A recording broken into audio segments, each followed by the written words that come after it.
جاہد نفسہ، اصل مجاہد وہ ہے جو اپنے نفس کے خلاف جہاد کر سکے. تمہارے اندر یہ دشمن تو بیٹھا ہوا ہے، تکڑا ہے، تمہیں کنٹرول کر رہا، چلے آؤ باہر کے دشمنوں سے جہاد کرنے کے لیے. تم نے ٹانگے کو گھوڑے کے آگے باندھ دیا. اور ایک دفعہ حضور سے پوچھا گیا ای الجہاد افضل یا رسول اللہ، اے اللہ کے رسول سب سے افضل جہاد کون سا ہے؟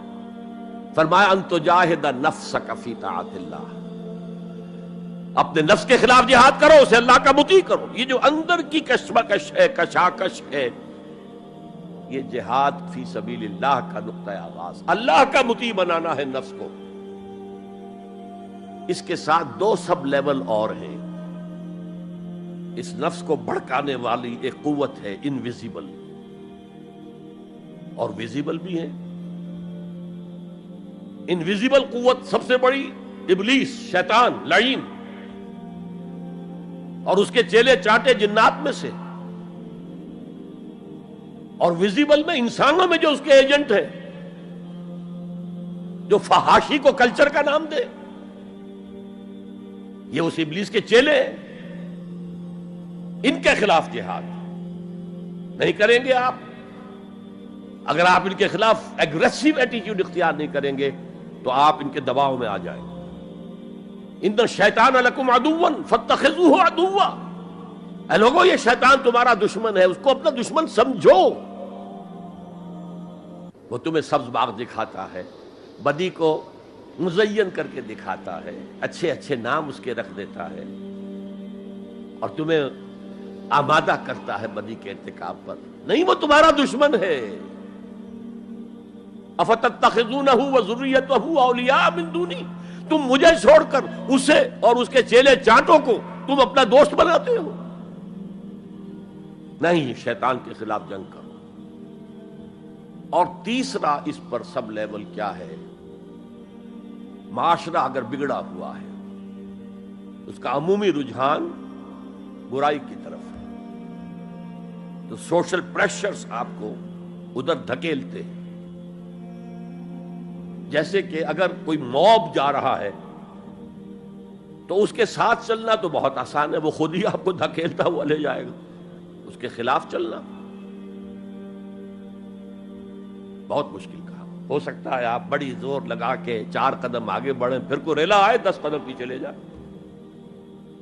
تب 2 ہی راستے ہیں، زمانہ بات و سازت تو بعد زمانہ بے ساز. یا تو پیسو معاملہ ہے، زمانہ تمہارے ساتھ سازگاری نہیں کرتا، چھوڑو تم زمانے کے ساتھ سازگاری اختیار کر لو، چلو تم ادھر کو ہوا ہو جدھر کی.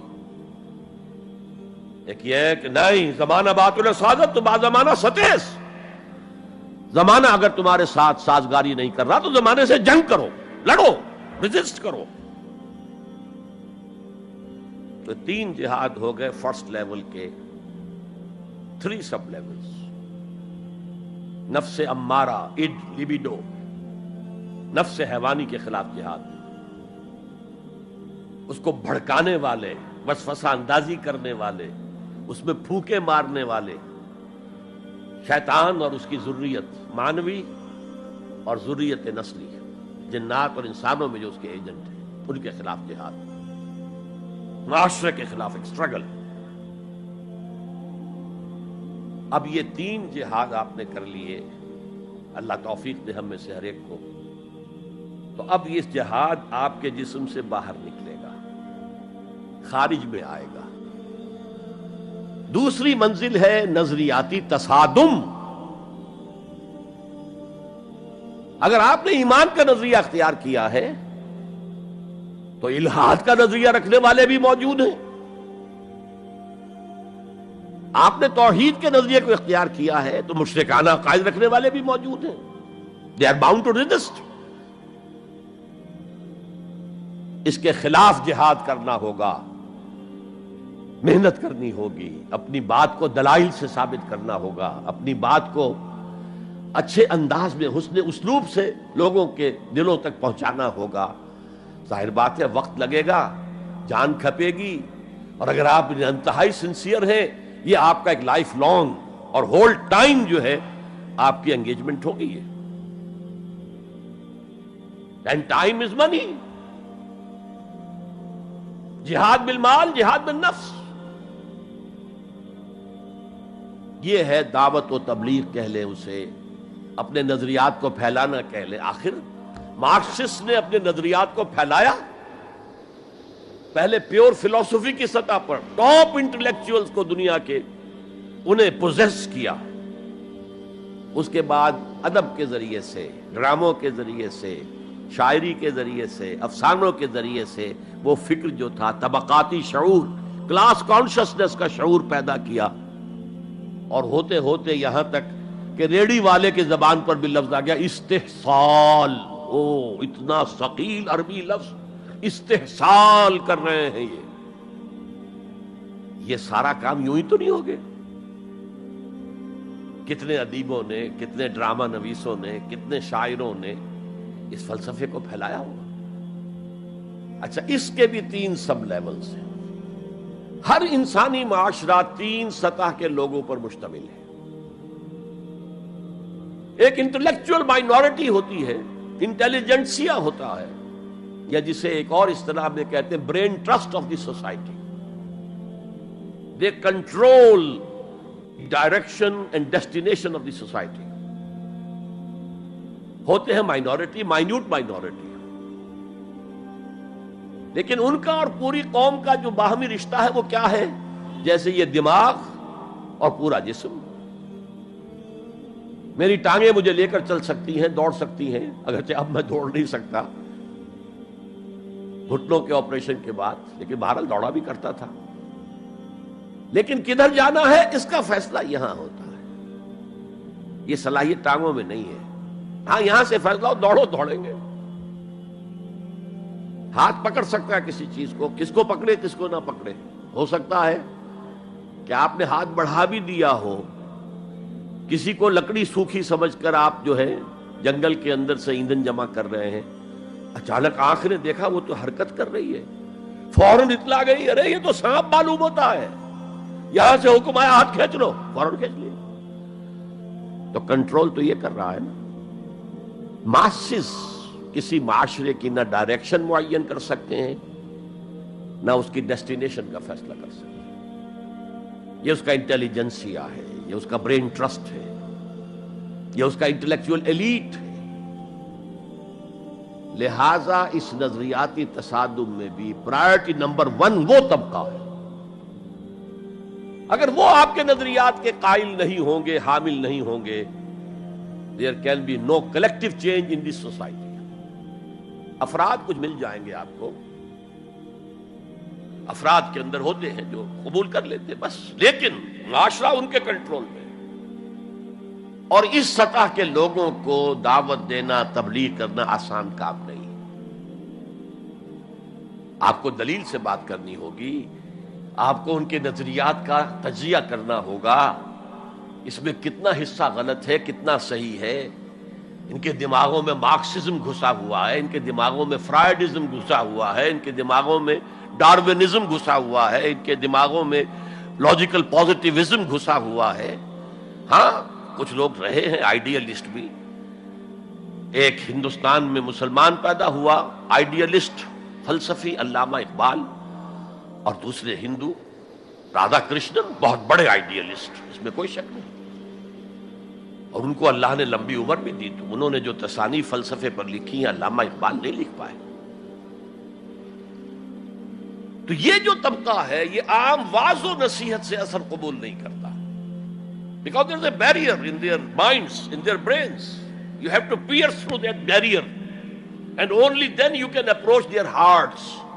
ان کے دلوں تک رسائی نہیں ہو سکتی براہ راست جب تک کہ یہ خول جو ہے، یہ نظریاتی خول، اس کو پیئرس نہ کیا جائے، اور اس کو پیئرس کرنا آسان نہیں ہے۔ کچھ ذہین نوجوان، فتین نوجوان، اعلیٰ صلاحیتوں والے نوجوان اپنی پوری زندگی اسی کام کے لیے وقف کریں کہ ایک طرف ان جدید علوم و نظریات کو گہرائی میں اتر کر پڑھنا ہے اور سمجھنا ہے۔ جب تک آپ ان نظریات کو جانیں گے نہیں، نفی کیسے کریں گے؟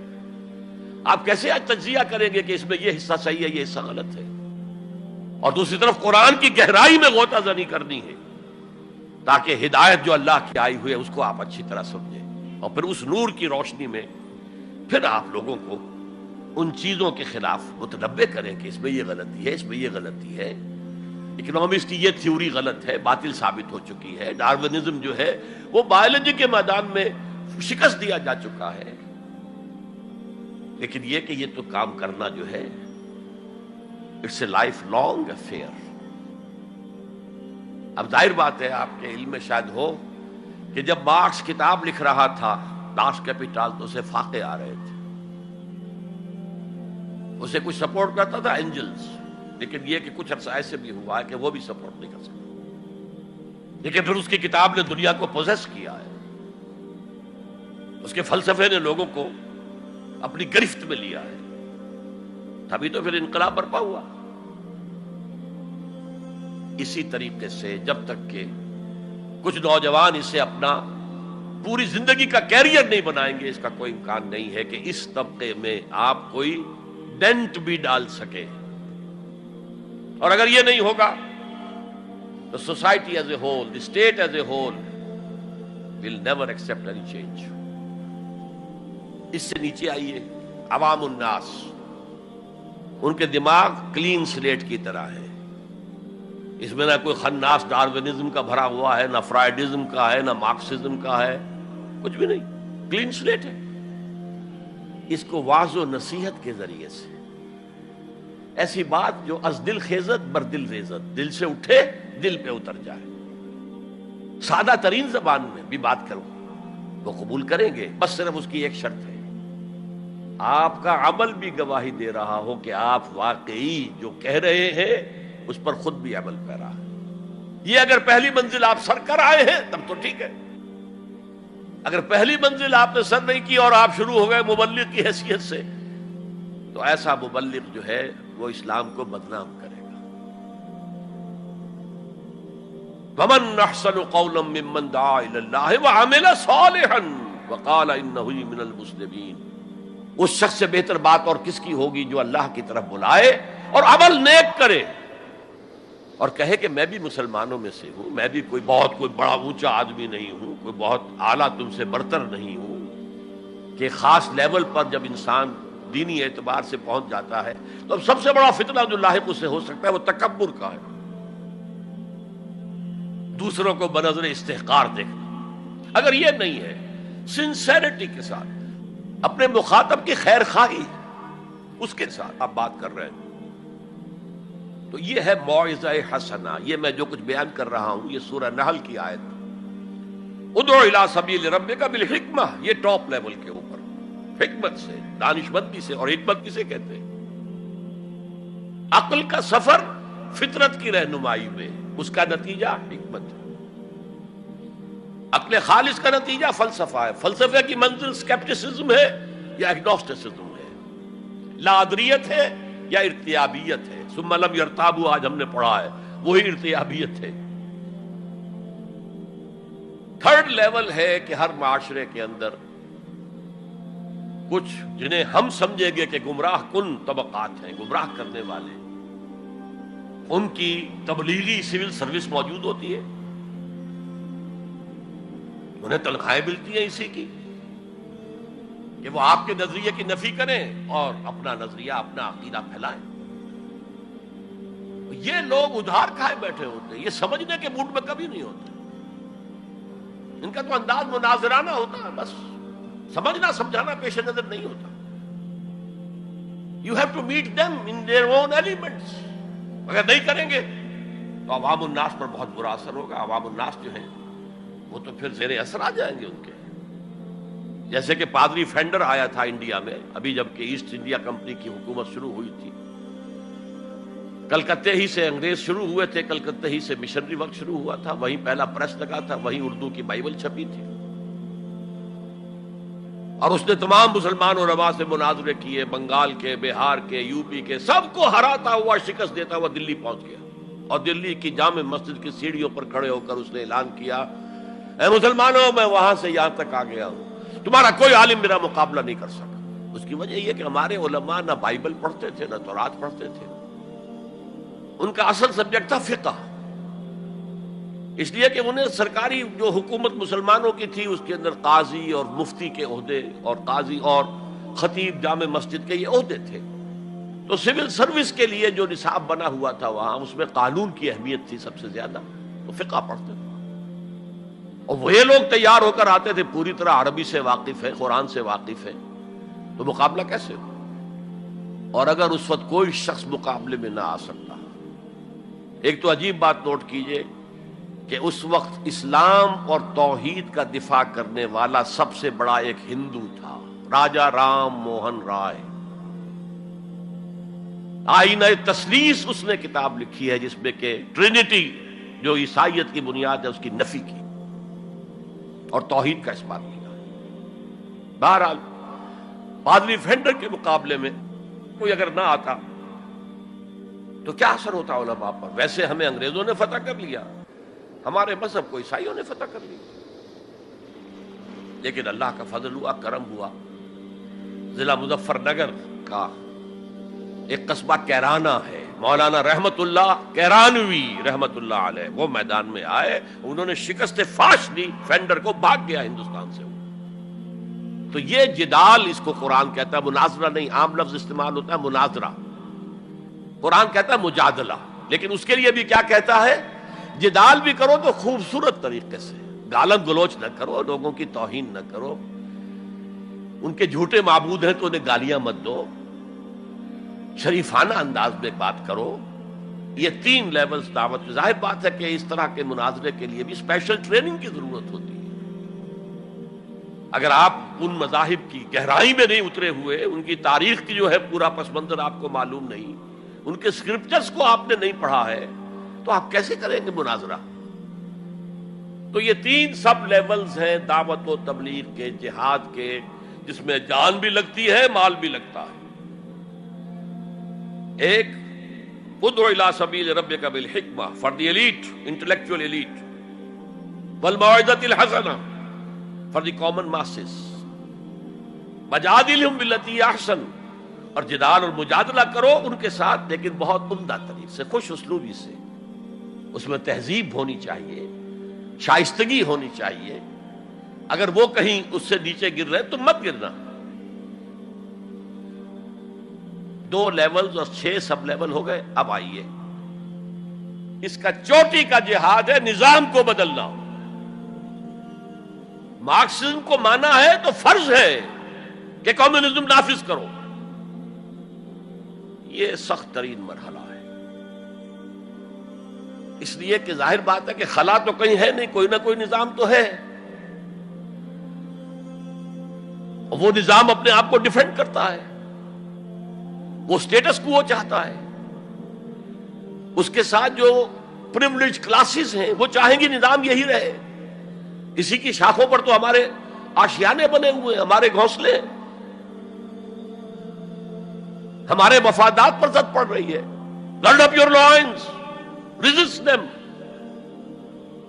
یہ معاملہ ہے جس میں تصادم آتا ہے. نظام تصادم کے بغیر نہیں بدل سکتا. دعوت کے ذریعے آپ سلیم الفطرت، سلیم العقل لوگوں کو کھینچ لیں گے، لیکن لاتوں کے بھوت باتوں سے نہیں مانتے. جن کے ویسٹڈ انٹرسٹ ہے وہ نہیں چھوڑیں گے. ان میں سے بھی ہو سکتا ہے نکل آئے. ابو بکر صدیق انہی میں سے تھے، عثمان غنی انہی میں سے تھے، لیکن نکل آتے، لوگ نکل آتے. لیکن اکثریت ان کی وہ ڈٹ جاتی ہے. گرڈ اپ یور لائنز، اپنے مفادات کا تحفظ کرو، بچاؤ اپنے مفادات کو. تو تصادم بیکمز انیویٹیبل، انیویٹیبل، انیویٹیبل. اس تصادم کی بھی 3 سٹیجز ہیں. وہی میں نے کہا تھا نا، 3 سب سٹیجز ہر سٹیج پر. پہلی یہ ہے جسے پیسو ریزسٹنس کہا جائے گا. ظاہر بات ہے کہ کانفلکٹ تو انقلابی لوگوں نے پیدا کیا ہے نا. معاشرہ تو بس رہا تھا، غلام اپنے قسمت پر شاکر و صابر تھے. غربا کہتے تھے ہماری تقدیر ہی یہ ہے، ٹھیک ہے. اسی لیے تو مارکس نے کہا کہ یہ اوپیم آف دی ماسز ہے مذہب. اس نے کانفلکٹ کس نے پیدا کیا؟ جس نے کہا یہ غلط ہے، یہ نظام صحیح نہیں ہے. یہ ریپریسو ہے، یہ ایکسپلائٹیٹو ہے، یہ ڈسکریمنیٹو ہے، اس میں تقسیم دولت کا نظام غلط ہے. ایک طرف ارتکاز دولت ہے، دوسری طرف احتیاج ہے، بھوک ہے، مفلسی ہے، قلاشی ہے. جو یہ کہتے ہیں تو گویا کہ ایک تالاب پرسکون تھا، اس نے پتھر تو آپ نے مارا نا. اب جو لہریں اٹھیں گی تو be prepared to face the music. چنانچہ مارو ان کو قتل کرو، ان کو جیلوں میں ٹھونس دو، ان کو یہ کرو، ان کو وہ کرو. اس سارے معاملے میں پہلی سٹیج ہوگی اس نظریاتی اور نظام کے تصادم میں ٹیک آل پرسیکیوشن وداؤٹ اینی ریٹیلیشن. اگر آپ وائلنٹ ہو گئے فرام دی ویری بگننگ تو جو پاور اس وقت ہے موجود، جو نظام ہے اس کو ریپرزینٹ کرنے والی جو حکومت موجود ہے، وہ آپ کو کرش کر کے رکھ دے گی. You have to buy time. اور اس کے لیے کیا ہے؟ وہ تمہیں مارے تم جواب نہ دو، وہ گالی دے تم انہیں دعائیں دو، وہ پتھر مارے تم پھول پیش کرو.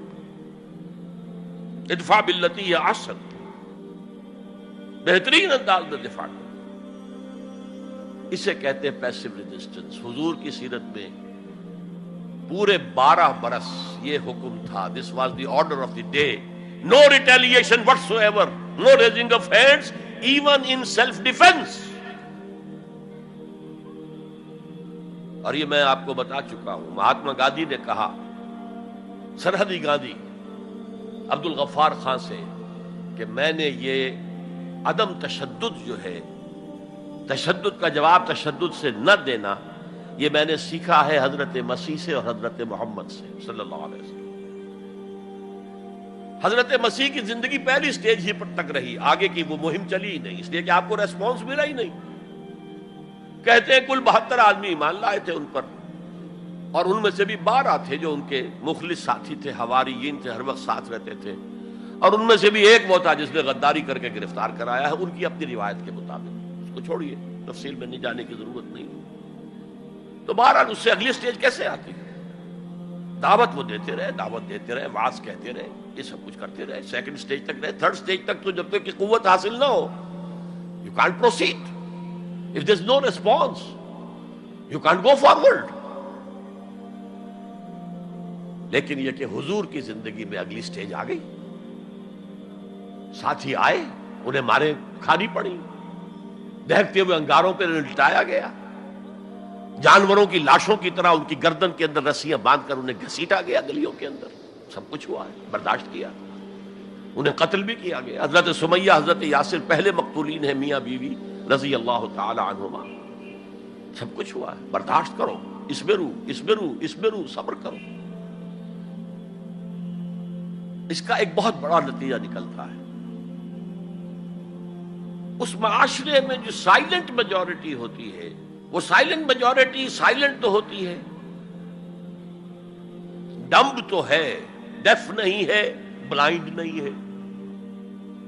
وہ بلال کی چیخیں تو سن رہی ہے نا، وہ دیکھ رہی ہے کس طرح دہکتے ہوئے انگاروں پر خباب بن الارت کو لٹایا گیا. یہ جو سائلنٹ میجورٹی ہوتی ہے اب یہ سوچتی ہے یہ ان کے اوپر کیوں یہ تشدد آ رہا ہے. کیا بلال نے آقا کی کوئی چوری کر لی تھی؟ کہیں خدا نہ خواستہ خاکم و دہن آقا کی بیٹی کی عزت پر ہاتھ ڈال دیا؟ کیا کیا تھا جو یہ آقا جو ہے امیہ ابن خلف یہ کچھ کر رہا ہے اس کے ساتھ؟ اس کے بعد جب انہیں معلوم ہوتا ہے کوئی جرم نہیں ہے، صرف یہ کہتا ہے اللہ ایک ہے، میں اور اس کے ساتھ کسی کو شریک کرنے کو تیار نہیں، اور محمد اللہ کے رسول ہے، بس جرم ہے تو یہ ہے. اب اس کا کیا اثر پڑتا ہوگا اس سائلنٹ میجورٹی کو، اس کا آپ اندازہ کر لیجیے. ان کی ہمدردیاں اندر ہی اندر ان کے ساتھ ہو رہی ہیں، اگرچہ وہ گئے ہیں اپنے لیڈروں کے دباؤ کی وجہ سے. غزوہ بدر میں مفتوح تو پہلے سے ہو چکے تھے، جو دلوں کو فتح کر لے وہی فاتح زمانہ. بہرحال first stage is passive resistance, صبر محض. سیکنڈ جب ذرا محسوس ہو ہمارے پاس طاقت ہے، we can risk a direct confrontation with the system. تو اس نظام کو کہیں سے چھیڑا جائے دکھتی رگ کو. دیکھیے گاندھی جی کی موومنٹ میں عرض کر چکا ہوں، پہلے کیا تھا؟ Non violent, naan cooperation. کوئی جرم تو نہیں ہے، ہم نہیں پہنتے تمہارے کپڑے، کیا کوئی قانون ہے یہ؟ لیکن سیکنڈ سٹیج کیا آئی؟ یہ چھیڑنا تھا اس کو. نان وائلنٹ سول ڈس اوبیڈینس. ہم پرماتما کے سمندر سے پرماتما کا بنایا ہوا نمک لینے جا رہے ہیں، ہم نے تو کسی کو کچھ نہیں کہا. But it amounted to challenging the taxation policy of British India.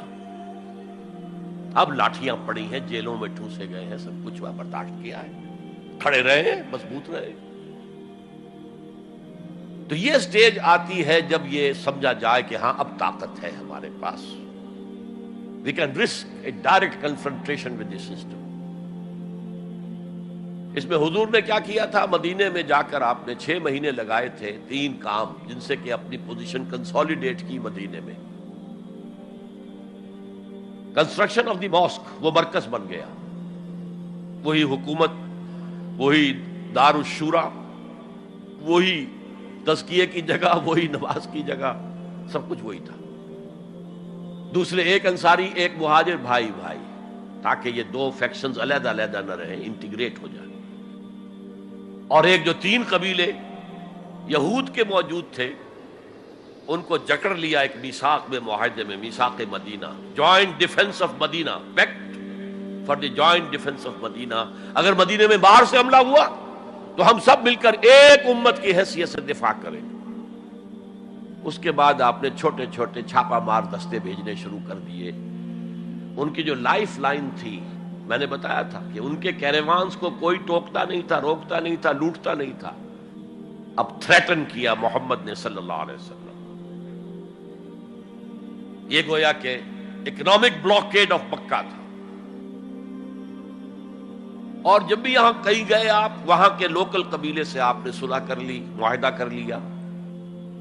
یا تو وہ پہلے قریش کے حلیف تھے، اب حضور کے حلیف ہو گئے، یا انہوں نے کہا کہ صاحب ہم نہ آپ کے ساتھ نہ ان کے ساتھ، نیوٹرل رہیں گے، نہ آپ کے خلاف ان کی مدد کریں گے نہ ان کے خلاف آپ کی مدد کریں گے. ان دونوں کا نتیجہ یہ ہوا کہ zone of political influence of Quraish started diminishing. یہ 2 ریزنز تھیں کہ پھر پوری طاقت کے ساتھ قریش نے ریٹیلیٹ کیا ہے.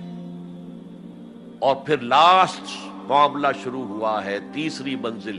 اس تیسری منزل کی تیسرا سب لیول، اس کا نام ہے قتال فی سبیل اللہ.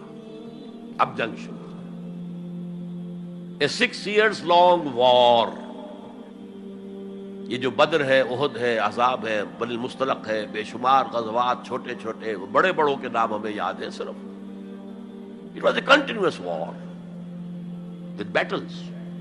بدر بیٹل ہے، جنگ نہیں ہے، جنگ تو مسلسل ہے. بہرحال اس کا نتیجہ یہ قتال فی سبیل اللہ کی منزل آئی ہے. چونکہ یہ ساری 8 منزلیں طے کر کے یہاں پہنچے تھے، لہذا کامیابی ہوئی. اگر ایسے ہی اچھل کر نویں منزل پر پہنچ جاتے تو نیچے گر کر ختم ہوتے.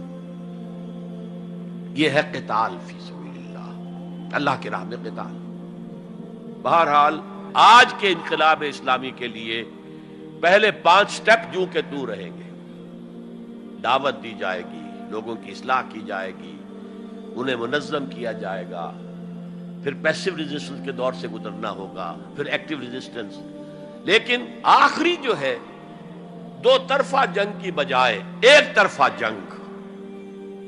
آپ یہ نہ سمجھیے گا میں ہندوستان میں تقریر کر رہا ہوں تو میں گاندھی جی کی تعریف کر رہا ہوں. یہ میری تقریریں کیسٹ پہلے سے موجود ہے. میں نے ہمیشہ نام لیا ہے کہ آج کے دور میں اس انقلابی عمل کی آخری سٹیج کیا ہوگی.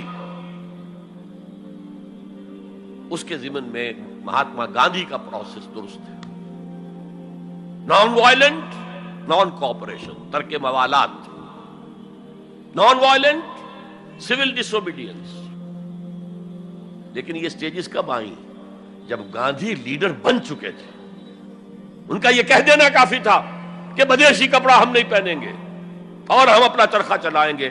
پورے ہندوستان میں چرخے چلنے شروع ہو گئے. لیڈر تو پہلے کوئی ہونا. تو یہ اجتہاد جو ہے اس کو آج ہمیں قبول کرنا ہوگا. ہمارے لوگ کچھ دوسرے راستوں پر چلے ہیں جس کی وجہ سے دنیا کو موقع ملا ہے کہ وہ جہاد کے لفظ کو خوب اچھالیں اور بدنام کریں، حالانکہ جہاد کا یہ پروسیس سامنے ہو تو کسی سلیم الفطرت انسان، کسی سلیم العقل انسان کو اس پر اعتراض کا کوئی بھی حق حاصل نہیں ہوگا۔ بارک اللہ لی و لکم فی القرآن العظیم ونفعنی و ایاکم بالآیات و ذکر الحکیم۔